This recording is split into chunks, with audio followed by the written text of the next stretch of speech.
Hello guys, कसे आहात? आज दिवसाची सुरुवात तशी लवकरच झालेली, त्यामुळे सकाळी छान फ्रेश झाली, देवपूजा केली आणि देवासाठी छान मस्त लायटिंग आणलेली मी. ते नेक्स्ट ब्लॉगमध्ये मी तुम्हाला दाखवेल की मी कसं डेकोरेशन करणार आहे आता देवघराचं ते. व त्यानंतर डायरेक्ट टिफिन बनवायला घेतला आणि टिफिनमध्ये बनवलेली ज्वारीची भाकरी, कारण की ती डॉक्टरांनी प्रेफर केली मला की नाही का म्हणजे हेल्थसाठी चांगली आहे म्हणून खात. मला तशी तर भाकर अजिबात आवडत नाही आणि मी कधी खातही नाही, पण आत्ता नवीन म्हणजे ट्राय करायला लागली आणि एकदा खायला लागल्यानंतर होईल सवय हळूहळू असं वाटतंय मला. किती दिवस कंटिन्यू करेल माहीत नाही.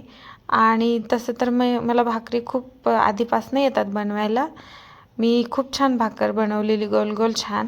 आणि म्हटलं जास्त कशाला बनवून ठेवायच्या, म्हणून 2-3च बनवलेल्या. आणि नंतर मस्त छान त्याच्यासोबत कटाची आमटी बनवलेली मस्त छान.